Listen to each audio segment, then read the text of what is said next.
गुरु पूर्णिमा ये नाम सुनते ही मन में श्रद्धा, भक्ति और गुरु की महिमा का भाव जागता है। लेकिन क्या आपने कभी सोचा है कि हम गुरु पूर्णिमा क्यों मनाते हैं? इसका इतिहास कितना पुराना है और क्या इससे केवल सनातन धर्म ही जुड़ा है या ये कोई मानव सभ्यता से जुड़ी कोई गहरी परंपरा है? जानते हैं आसान और आज की भाषा में।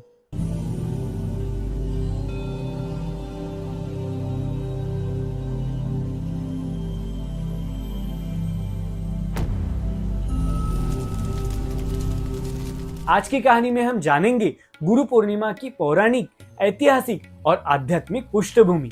गुरु पूर्णिमा एक विशेष पर्व है जो कि आषाढ़ महीने की पूर्णिमा को मनाया जाता है। इस दिन गुरु की महिमा का बखान करने का और उनके प्रति कृतज्ञता प्रकट करने का अवसर होता है। ये न केवल धार्मिक दृष्टि से बल्कि आत्मिक और मानसिक विकास के लिए भी अत्यंत महत्वपूर्ण दिन है।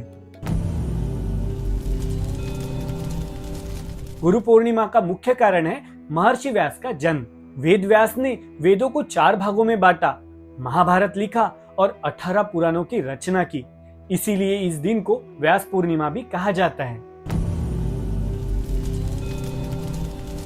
महर्षि व्यास को आदि गुरु कहा जाता है क्योंकि उन्होंने जटिल वेदों को सरल भाषा में सभी के लिए सुलभ बनाया।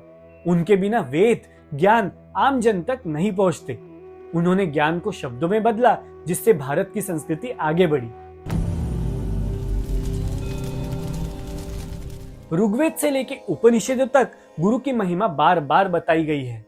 गुरु ब्रह्मा गुरु विष्णु गुरु देवो महेश्वरा, गुरु साक्षात परब्रह्म तस्मै श्री गुरुवे नमः। इस श्लोक से ये स्पष्ट होता है कि गुरु को परमात्मा का स्थान दिया गया है। सनातन धर्म में गुरु केवल एक शिक्षक नहीं बल्कि आत्मा के मार्गदर्शन होते हैं।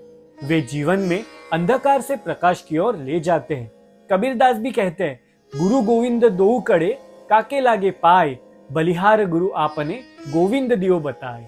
इसका अर्थ है कि यदि गुरु गोविंद यानी ईश्वर दोनों एक साथ खड़े हो तो पहले किसके पैर छूने चाहिए?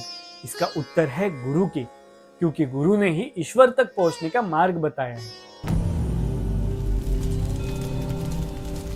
बौद्ध धर्म में ये दिन बहुत विशेष महत्व रखता है क्योंकि इसी दिन भगवान बुद्ध ने सारनाथ में अपना पहला उपदेश दिया था और इसीलिए बौद्ध अनुयायी भी इसे बहुत अच्छे से मनाते हैं। जैन धर्म में भी गुरु पूर्णिमा का बहुत महत्व है। इसी दिन भगवान महावीर के पहले शिष्य गौतम गंधर को ज्ञान प्राप्त हुआ था और इसीलिए इसे गंधर ज्ञान दिवस के रूप में मनाया जाता है।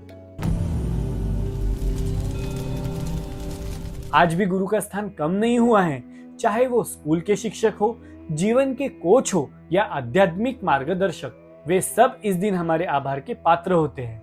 भारत के अलग अलग हिस्सों में गुरु पूर्णिमा को अलग अलग तरीके से मनाया जाता है। सत्संग, कीर्तन, पूजा, ध्यान और सेवा के रूप में।